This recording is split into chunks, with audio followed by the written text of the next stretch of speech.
I think it's looking good. There's a little weird spot there. I got some bugs, but actually it's a little dark there, but it smells good. Smells pretty relatively good, and it's all white. So I don't know. I'm gonna try it out. 15 minutes to preserve it starts now. It's looking pretty good. It looks like it's gotten all the way through the rice. There is some color, but we're gonna preserve it and see what happens anyways. So I got the IMOs frozen and captured in here within 15 minutes of collecting them. I'm not sure if these extra air pockets are gonna be a problem. I was not able to find an appropriate jar to have it so it fills 2/3. This one was just way too big with the empty space, and this one pretty much goes to the top, but I'm hoping that maybe with the sugar and the air pockets in there, it'll settle out and we'll be right at that 2/3. Either way, just gonna send it and we'll see what happens. All right.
Oh my gosh, this is some good IMO, I think.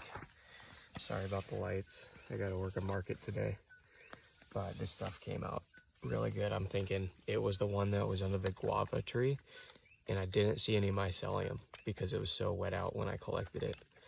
But I gotta get this thing in sugar in the next 15 minutes. The other IMO that I tried to collect, I was not successful. Something came and ate it. Something got it. It was underneath the gunpowder tree. All right, I'm gonna go preserve this. All right, here it is in a bucket. Again, sorry for the lighting conditions, but it's early. There is some color on the underside, but I think for the most part, it looked pretty good. And you can see that mycelium came straight through my little collection vessel, right up all through this guy. So I'm gonna add the sugar and get her frozen, put it in a jar.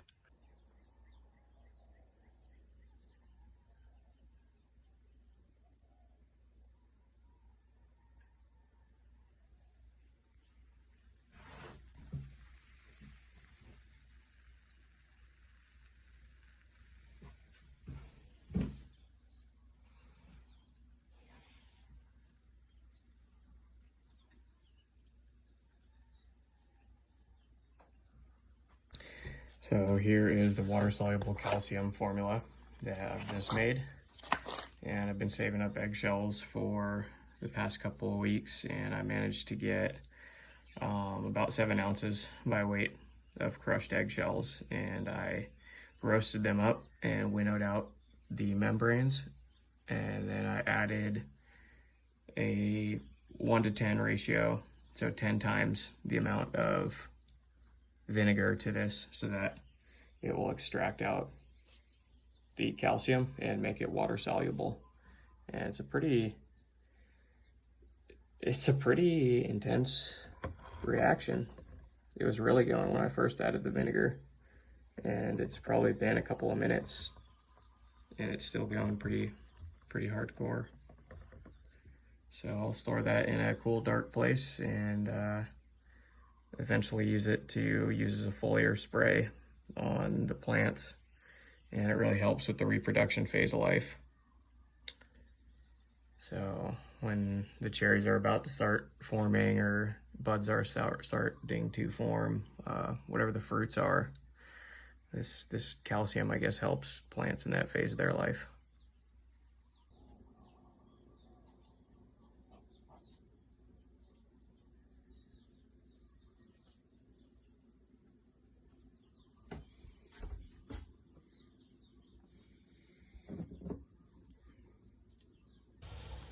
We got a variety of bones here. Most of them have been saved from cooking, making stocks. A bunch of those are pork shoulders, and then those are beef ribs. And then this guy here actually is a hog harvested from the land, and I didn't cook that previously, so we'll see how it works in the charcoal burner. But I'm going to be making some charred bones so that I can turn it into water-soluble calcium phosphate. And we'll see how it goes between cooked or uncooked bones.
It's starting to flame up.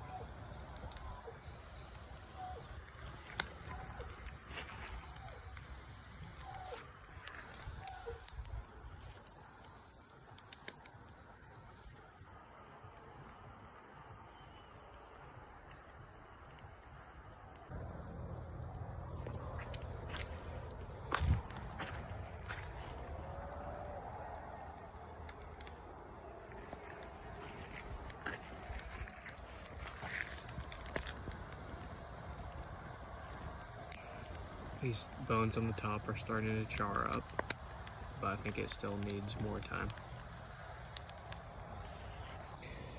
The flames just increased a lot, and it actually looks like it's burning a little cleaner while it's smoking again now, but I think that's a good sign. I think that means that most of the impurities are burned away. We'll see if it does that again. There we go, it's burning clean again. So I think that means it's getting close. If I look in there, I can see some glowing bones. So yeah, it must be close. I took it off the heat source, and it looks like the top is burning better now. I think maybe because there's just more oxygen getting to the bottom, and it's actually allowing the heat to push all the way to the top. Whereas before, that heat was just kind of getting stuck throughout the whole thing. So I'm just gonna let it burn off here on the ground. It still looks like it's super close. I hope I'm not over burning it, but if I am, we'll be having round 2 here with the little hog remains. Wow, it's really amazing how much heat these bones are giving off. Pretty substantial fire just from the bones. And I can see there's one bone in particular I'm looking at, and I'm just waiting for any of that leftover soft tissue to completely disappear, and then I'm gonna dump this thing in there. So I'm dumping it.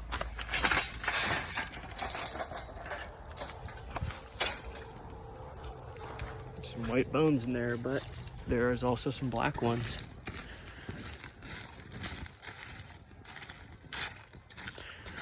We'll see too once it cools down. There's probably gonna be some good pieces still left over. Oh yeah.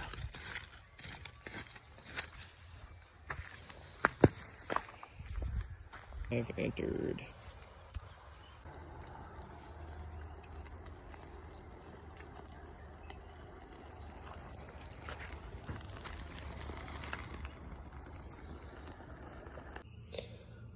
Alright, we got a little late night ops going. Bones, 7 ounces and 3/4. I'm gonna do the same amount in vinegar, and we'll see what happens.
Gonna be making some FAA today. So I got myself a bunch of ahi parts I'm gonna cut up. And I got a bunch of high quality brown sugar. And I got my vessel, which in this case is gonna be a 10-gallon drink cooler. And I lined the first gallon with stones. Just black cinder, in the hopes that it's going to keep this spout running. But in any case, I'm going to throw down a layer of sugar a layer of fish, sugar fish, and we'll see how much I got added. And the sugar added, we got about 3-inch layers stacked on top of each other, and the entire vessel is filled about 2/3 full. This will now ferment over the next 3 months, and from that time period forward for the next 3 years, we'll continue to improve in quality. I'll keep some updates going.